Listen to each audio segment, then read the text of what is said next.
right, so thank you for tuning in to Chompin at the Bit. I'm Kyle Edwards, of course, and on this episode, which is number 74, gonna go ahead and talk about the Harden trade. I know it's been a couple of days since, giving you guys an episode, but I did want to wait a couple of days before I talked about the Harden trade because I wanted to see how he, performs on the court with Kevin Durant. And then I think the first game was with Kevin Durant. The second or third game that they've been together, Kyrie Irving came back. So I wanted to see that as well. Kind of see how the dynamic works. And then now, after seeing it, I guess give you initial reactions to, chemistry on the court, as well as maybe who in the cast of the other players on the team might benefit the most from those three now being together. Then I'll also backtrack a little bit and give you, I guess, my thoughts on the trade itself. And yeah, just kind of, I guess, go through it all and I guess give you my frame of thinking from the beginning of when clearly the Houston Harden connection was breaking down to the point of now him finally getting to Brooklyn, which is where he wanted to be all along. So I guess we'll go ahead and start from when he was in Houston real quick. So I give Houston a lot of credit for doing what they did. I thought that at this point, Harden was probably not going to win a championship in Houston. And Houston's front office did all they could to help Harden.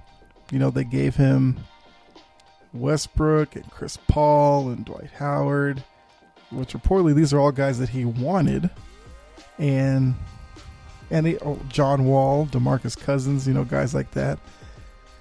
And then, it always seemed like he would have these great regular seasons, but then come playoff time, he'd always have a game or two in a series where he would, I guess, underperform, which would ultimately lead to Houston getting eliminated. So, fast forward all that to the game that pretty much spelled the end of that relationship when Harden went out after the game, basically, was airing out all of his thoughts to the media, basically saying that the chemistry wasn't good enough, the team wasn't good enough, and that he had given his all to the city and all this kind of stuff, which when I heard that, I knew Houston had to do something right away. There was no way that Harden was going to stay in Houston all year, where there was a good chance you'd get more press conferences like this after the game, and then the kind of burden it's going to put on the other players, which I will have to say, I thought John Wall, in his response to James Harden, came off as, a great leader for that group, because he basically said, hey, if you feel like the team's not good enough and the chemistry's that bad, then either you try to fix it, like in practice and on the court, or if you don't want to be there, hey, that's what it is. So I liked John Wall's response. I do wonder if the Harden move for Houston is just a sign of moves to come, because I think there's reports that PJ Tucker is kind of one of those guys who might have been on board with what James Harden was saying and is kind of thinking the same way. If that's the case, then I think Houston needs to move PJ Tucker as well. If that's the case, then you just play out this year. You let Wall see if you can get a full year out of him. Go with DeMarcus Cousins. You got Christian Wood, who's played great so far this season for them. Looks like a clear candidate for was it most improved player, or I think he starts so he can't get sixth man, but I think most improved player looks like it's Christian Woods to lose. And yeah, so Houston finally pulled the trigger. The deal became,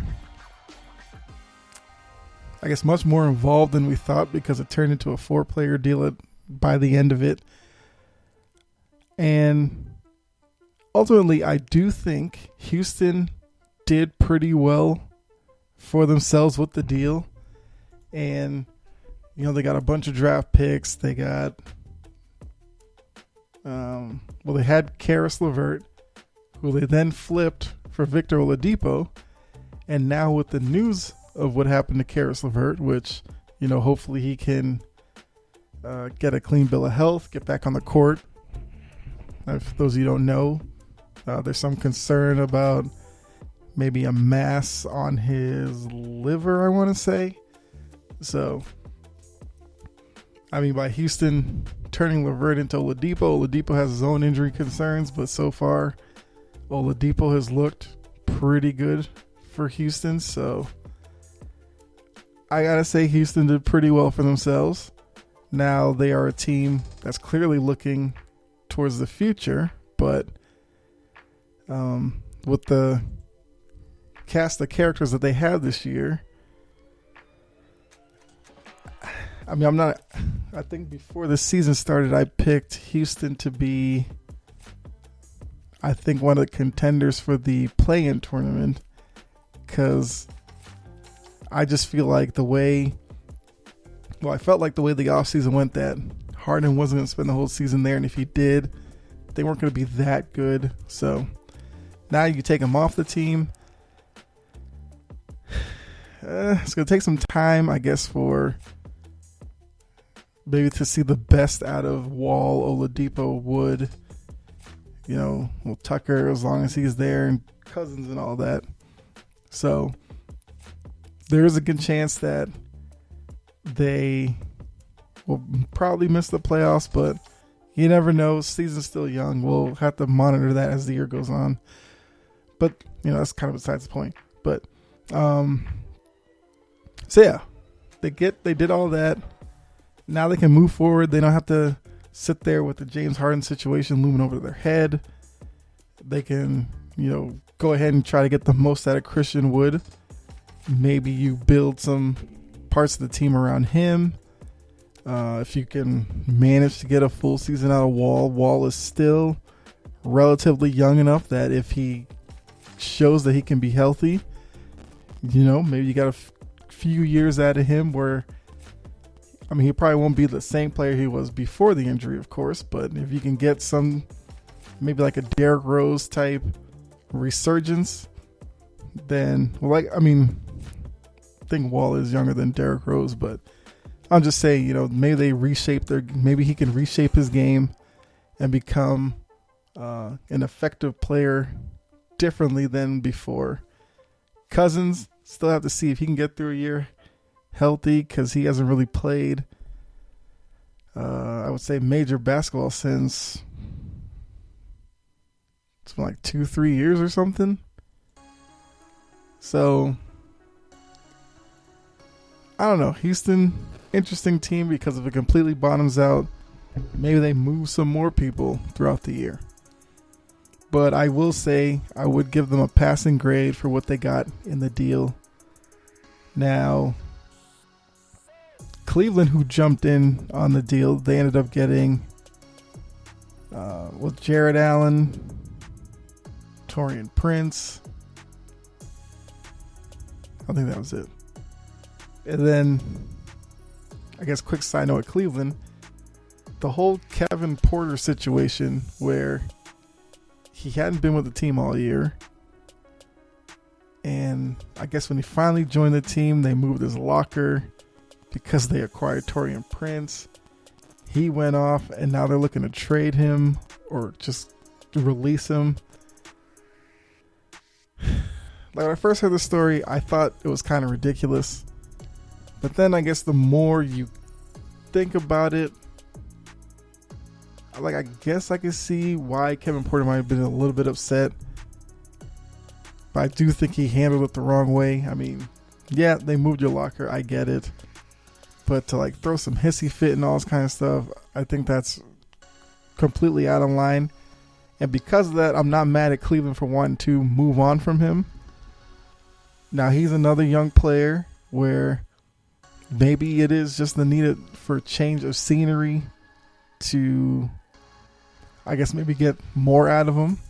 Because I know coming out of school, he was, highly regarded, super athletic guy. And I don't think it's fully worked out so far in Cleveland. So, interesting to see what happens with him, with the whole Cleveland situation. And, I mean, Cleveland's a team that's clearly in the middle of a rebuild. They have Sexton, who's kind of come on lately. And we'll talk about that in a little bit, what he did against Brooklyn. They have Garland, Chetty Osman. Now they have Jared Allen, Taurean Prince. So now the guy that everybody's going to be looking at in terms of the trade market is Andre Drummond, because now it kind of seems like Drummond is real redundant in the center spot. Because like I said, you have Allen, you have JaVale McGee's there, right? And then now you have Drummond. Drummond is the higher price guy out of the three. So, and with the need for, I guess, big men around the league, I'm sure that they could pull in, I don't know, maybe a couple of picks for Drummond. I don't know. I'm sure a player as well, but maybe you could get like depending on the team you send him to, if it's a future first or if it's a good team, maybe like their first, because it'll be late in the first round, and maybe like a future second or something. I don't know. I don't really know how the whole trade capital works, but I do think he is a commodity that can bring in pieces to them, so that's something that they'll have to think about going forward. Then the other team in the deal was Indiana, who got Karis LeVert for Oladipo, basically. And, of course, they kind of got hit with the news of the Karis LeVert stuff. And, I mean, he's out indefinitely, but LeVert still is young, has a few years on his deal.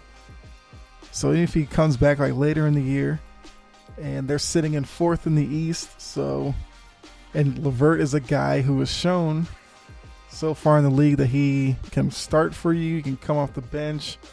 It's fine for him. He'll get his numbers. He's a pretty good offensive weapon. He can create his own shot. He can knock down open shots.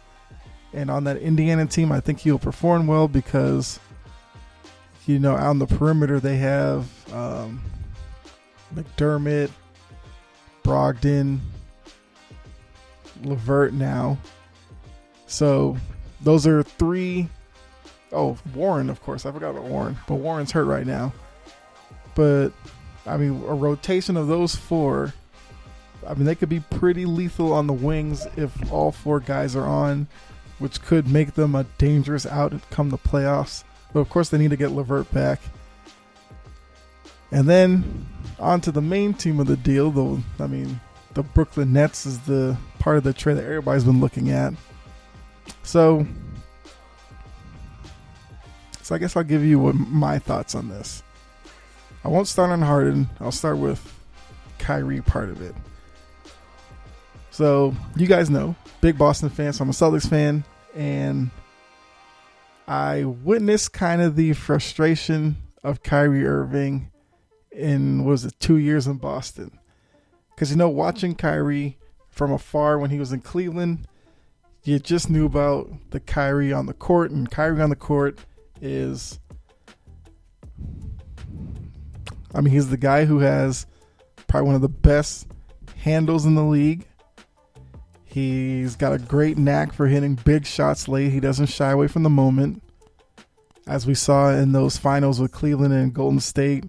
And we all know the play. He came down, rose up over Steph Curry, hit that, what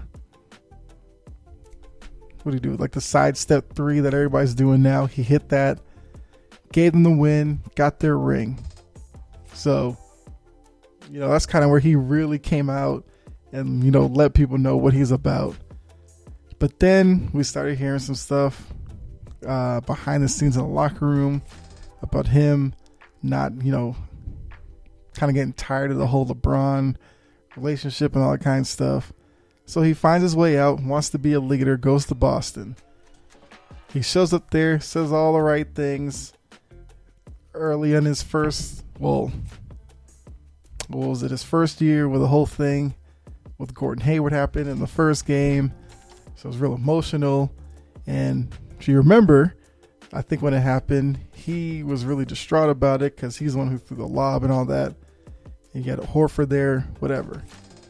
Then it seemed like he was starting to get comfortable with the team there. Then he started having little injuries. And with that, Jason Tatum, Jaylen Brown, and all that stuff was coming up and really establishing themselves. Then you started hearing little murmurs about Kyrie not liking that. He didn't like the fact that, when he was out, remember that year when they went up against Cleveland in the Eastern Conference Finals, Tatum and Brown took Cleveland to the 7th game, had a lead late, couldn't hold it. Cleveland went on to the finals. From all that I heard, it was Kyrie didn't like it. Was kind of souring on Boston, even though he told season ticket holders that he would be back if the team wanted him and all this kind of stuff. But then he just started acting weird. I'm not going to say weird, but he started acting erratically, we'll say. He started talking about okay, so here's the thing.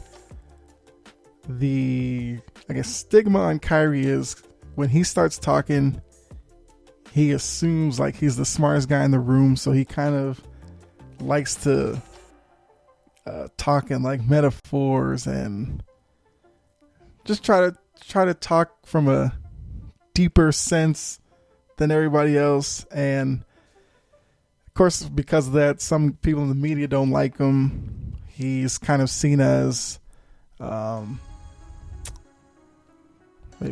don't know if aloof is the right word, but we'll just go with that for now. And you could clearly see he was creating fractures in the Boston locker room. Once again, reports were that some guys were Kyrie guys, other guys weren't.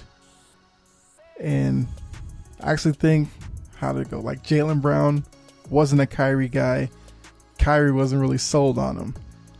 Tatum was a Kyrie guy because Kyrie saw what he could be, gravitated towards him. I think Marcus Smart wasn't one. And that for a young locker room as Boston has is a very dangerous thing to do. And it got to the point where I think Brad Stevens couldn't even really get through to him. Felt like Brad Stevens was like handcuffed because of Kyrie Irving. So they had to move on from him, and it turned into, he was always talking about, he's a Jersey kid, Brooklyn. I think he moved to like the Jersey area in the offseason, and then that kind of sparked everything about him talking to Durant. Two of them wanted to meet up. They meet up in Brooklyn. Okay. Durant hurt himself at Golden State, so he wasn't going to play. Then it seemed kind of convenient that Kyrie Irving didn't really play that much that year. And with that, we saw a Brooklyn team make the playoffs as like the 7th seed without him. He had Dinwiddie doing his thing, LeVert doing his thing. The cast of players that were there. I think there were some reports that Kyrie wasn't too thrilled because it seemed like he was being forgotten about or something. So now we fast forward to this year. A lot of hype behind the team because you have Kyrie, you got Kevin Durant coming back. They start off the year looking good. Then Kyrie kind of disappears. Nobody knows for what reason. Then he's seen at a party, no mask on, blah, blah, blah. You all know the story. I say all that to say Kyrie may actually be one of the most polarizing guys in the league today, because on the court, you feel one way about him. Off the court, a lot of people feel like the complete opposite about him. Of course, we found out the whole disappearance because he was doing something. He bought George Floyd's parents a house, which is great. And like you see, he has good intentions. It just seems like a lot of times he goes about portraying that in the worst way possible, which kind of turns a lot of people off. So now, that's Kyrie's side of it. Durant, we all know, before the injury, a lot of discussion about him being the best player in the league, or at least the second best, maybe at worst third best, all that. Coming back, we didn't know what he was going to look like. He's looked great so far, which I kind of understood was going to happen, because Durant's game is built on the fact that he is, what they list him at, like 6'10".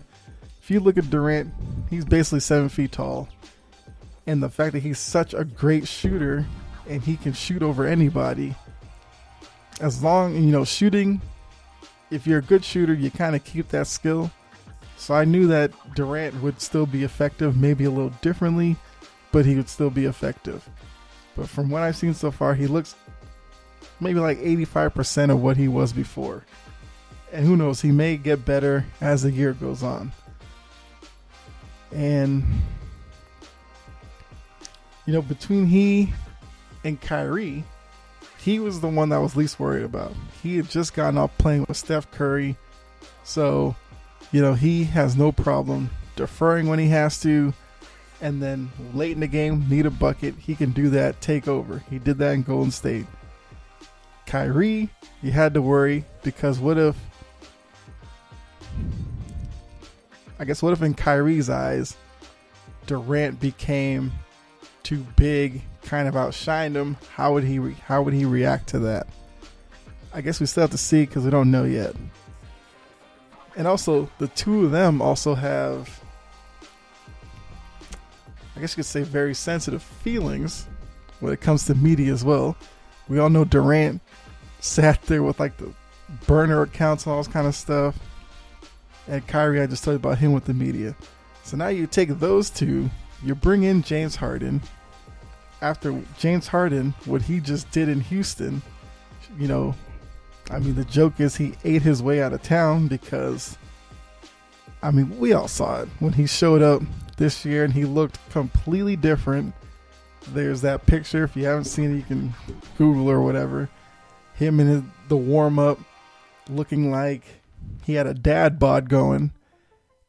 And then to turn around and say he did all he could for the city, it was laughable, but whatever. So now he's in Brooklyn, where he wanted to be. And I guess my main questions are, one, who, like when they play the elite teams, so Milwaukee, I guess just run through a couple. So when they play Milwaukee, and out of the three of them, who guards Giannis, Middleton, and I guess Giannis and Middleton are kind of the big offensive threats. Durant's going to guard one. Durant is clearly the better guard, the better on-ball defender out of the three. And quick side note, I understand like some of these people who are Harden fans talk about, oh, he led the league in steals and deflections. I don't care. I don't know when steals became the overrunning stat that people look at to see if you're a good defender or not. You can use your eye test and see James Harden is not that good of a defender. There are so many times when he's off the ball, he has no idea what's going on, gives up easy baskets. On the ball, he plays on-ball defense for like half a second. The minute you make a move, he swipes at the ball. If he misses the ball, then you get a wide open layup or pull up, whatever. Not that good. Kyrie has never really been a great defender. He will give you the occasion where he plays decent defense. But against the upper echelon point guards in the league, they'll be able to get points on, Kyrie when they want. So like I said, against a team like Milwaukee, if Durant's on Giannis is definitely stronger than Durant. So I don't know. Luckily, Giannis isn't that great of a shooter. If he was, he'd be a big problem for him. But then with Middleton, you want Harden running around guarding him? No. Would you want Kyrie doing it? No. They just lost Taurean Prince, who was their wing defender. So you could put Joe Harris on him? I don't know. Go up against the Celtics. Kemba Walker, Jaylen Brown, Jason Tatum. They can't cover all three of those guys. Lakers, LeBron, AD. No, LeBron and AD. I mean, just go down the list. Denver, Jamal Murray, Nikola Jokic, Utah, Donovan Mitchell, Rudy Gobert. There's going to be several nights where Brooklyn's going to be out there. Actually, it's a great thing to look at. You could literally look at their last game against Cleveland, where they ended up losing in double overtime. And, hold on a second. Yeah, 147 to 135. Mind you, Cleveland was one of the worst offensive teams in the league and managed to drop 147 on Brooklyn.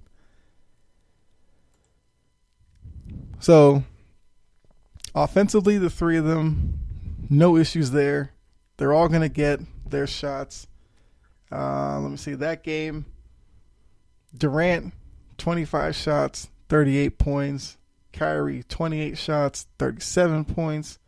Harden took 14, 21 points. So what may happen is each game, one of the three may have to do like what Harden did and only take like 14, 15 shots. But you could pretty much bet that between the three of them, they're going to take the majority of the shots. And look at their production. Like I said, Durant 38, Kyrie 37, Harden 21. If 2 out of the 3 could play any lick of defense, you would think with those numbers they would have blown out a team like Cleveland. But they didn't. You want to know why? Look at the other side. Colin Sexton dropped 42. So Kyrie had 37. You're thinking that's a great game.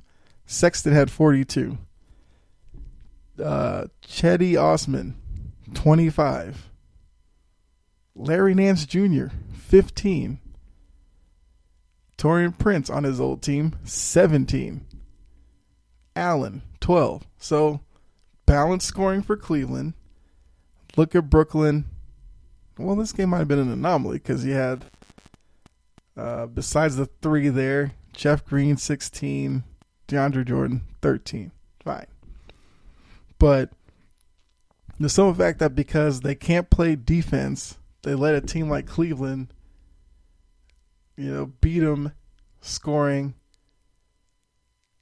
They scored 34 points. Oh, is that both overtimes? Yeah, whatever. But that's just way too many points to be given up. 147 to Cleveland, that's ridiculous. So I don't know if that's just a one game thing or if that's going to become a situation where Brooklyn's going to have to go out there, score 130 to even at a shot at winning games. And if that's the case, what does this team look like by the end of the year? Durant's just coming back from an injury. With all this, he played 50 minutes in that game. Could it be a situation where they might burn him out too much and by the end of the year he's maybe limping to the finish? I don't think that's the case because he is pretty much he's well conditioned, but you never know. Harden is still playing himself into shape. So see how that looks night in, night out. Kyrie is Kyrie. So there's a lot of questions with Brooklyn right now. You would think with the three of them, guys like Jeff Green, Joe Harris would have nothing but wide open shots. I mean, Joe Harris had a tough game. He only had 6 points, 2 for 10 shooting. But yeah, I mean, I don't know what they do, because they lost all their depth with Dinwiddie hurt, LeVert gone, Allen and Prince gone. So now their rotation is down to basically 7 guys, if we could say that. It comes looking at the Cleveland game. Only 6 guys played more than 12 minutes. So you basically have... So they played 9 guys, but it's basically a 7-man rotation. With Durant, Green, Jordan, Irving, Harden, Harris, I guess Brown or Cabarrot, depending on which team they're playing. So I do know before the year, I picked Brooklyn to finish first in the East. They may still do that, but I do think come playoff time, there's going to be... Now, of course, by the time the playoffs come, they may have gelled so well that maybe they just distance the rest of the East and look like a freight train on their way to the finals. But right now, the teams in the East that, you know, I think could definitely give them some run in a 7-game series. Celtics, and that's with Kemba Walker coming back. Seemingly, he's healthy. So between Walker, Tatum, who, you know, we all know Tatum's the guy there, but with Brown's ascension, I think that makes them tougher. Philly, if Doc Rivers has finally figured out Embiid, Simmons, Harris, as well as Maxey, the young guy, was it Shake Milton? That could be trouble for them. Milwaukee with Giannis and I just said his name, Middleton, along with Lopez and the other guys there. Indy, who I just talked about, Sabonis, Turner, LeVert if he gets back, McDermott, Brogdon. Oh, for Milwaukee, yeah, Drew Holiday as well. So right now, those are the 4 teams ahead of Brooklyn. I mean, that's probably going to be their biggest competition, as teams like Miami and all that have fallen off. But even Miami, if they turn it all around, well, yeah, because, I mean, Adebayo, Butler, Hero, Robinson, that could pose a problem for them.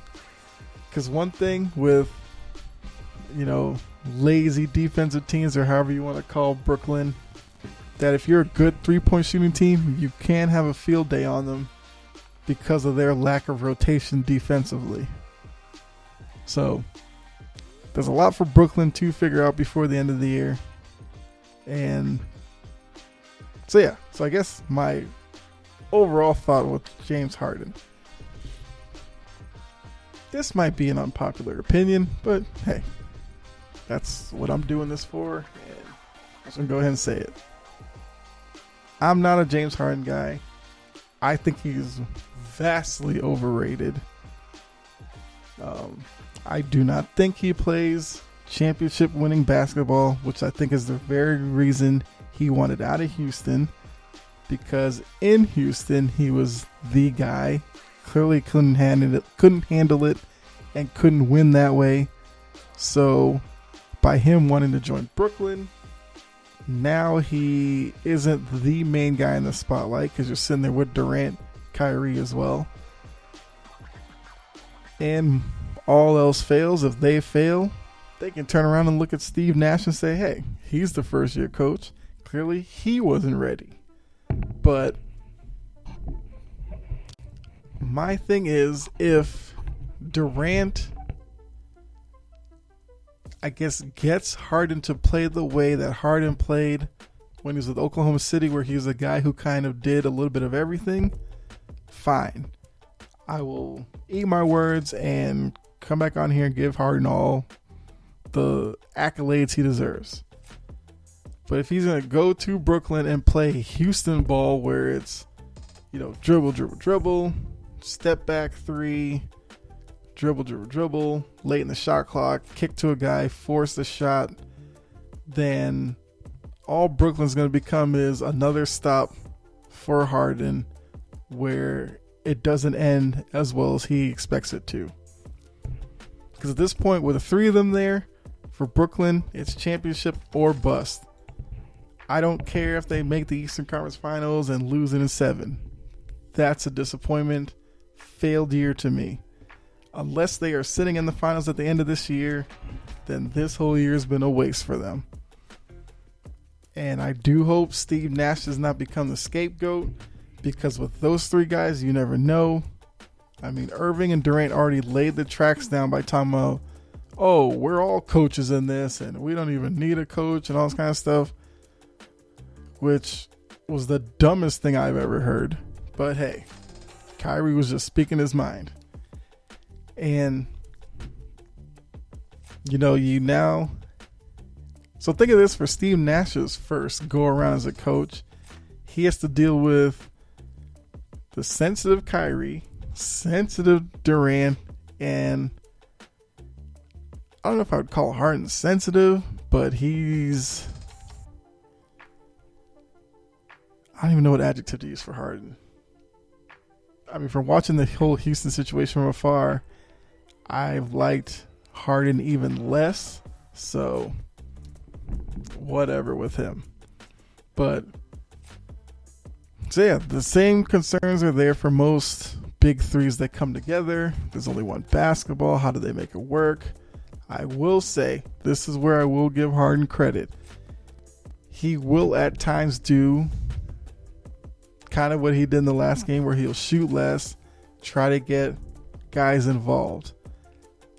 But I do think it's going to turn into, at some point, just the three of them getting each other's game going, and guys like Green, Harris, Cabarrot, whatever, will just be background noise, who will just be there to, I don't know.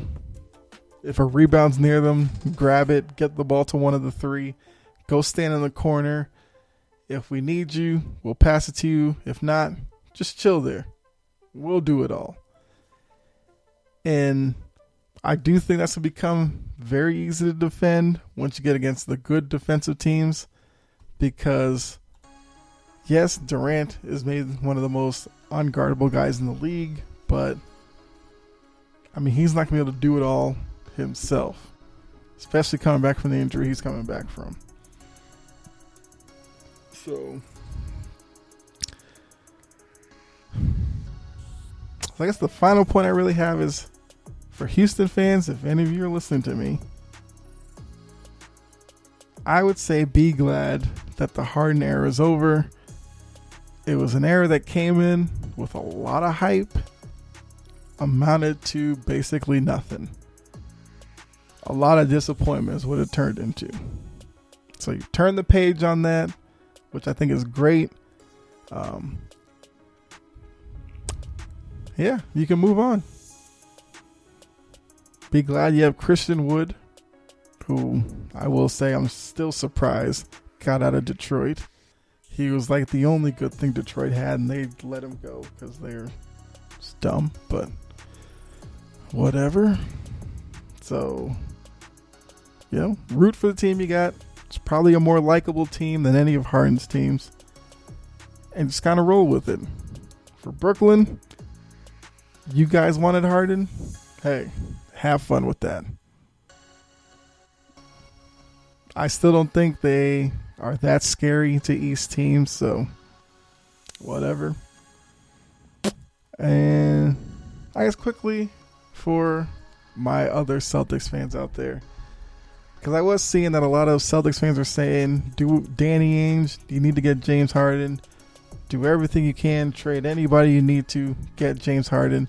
I'm so glad Danny Ainge didn't do it, because I think I told somebody this, but I was just like, if James Harden had worn a Celtics uniform, that would have been the most trying time for my fandom. Because you know how most fans are. You root for your team, you can hate somebody from afar, then they join your team, you root for them. I could have done that with anybody, but James Harden would have made it difficult, because I hate watching him play offense, and I really hate watching him not play defense. And the fact that they would have had to given up Smart, Brown, whatever else for him, I think would have made the team worse. And I don't think I would have liked the influence he would have had on Jason Tatum. Just want to say that real quick. That's all I gotta say. That's it for the Harden trade. So, but yeah, I guess we'll just put a wrap on that right there. Thank you for tuning in. Hope you enjoyed this episode. If you did, give it a like, subscribe wherever you are listening to it, as it is available on all major platforms. Follow the show on Twitter at Chompin Podcast. As I said before, like the last episode, SoundCloud is now fixed. If you do like SoundCloud, you can find the show there. I think the easiest way to find it is searching my name, Kyle Edwards, and then my SoundCloud page will come up. This is the only thing there, so you'll see all the episodes of the podcast there. I do have a YouTube page if you want to go there and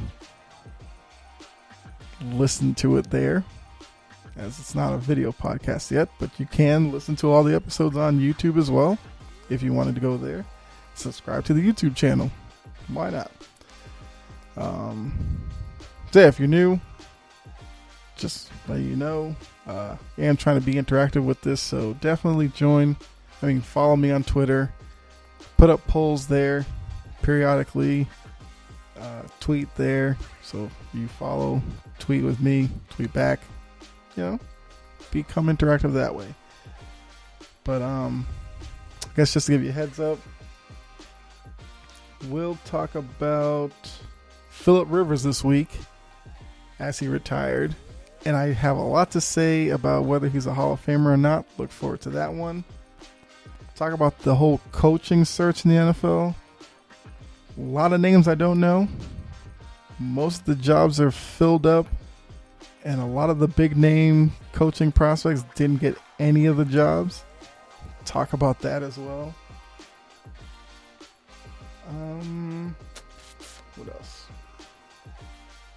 Oh, talk about these special COVID schedules in these sports and why I think they need to stick around for more than a year. Let's see. Of course, we'll have to get you ready for playoffs this weekend. So, a lot coming forward. As I said before, early in this episode, I did miss a couple of days, but that was with work, being busy. But yeah, we'll get back to it. Try to get back to a daily schedule with you guys. So thanks again. Be safe out there. God bless. I'll catch you in the next episode. All right.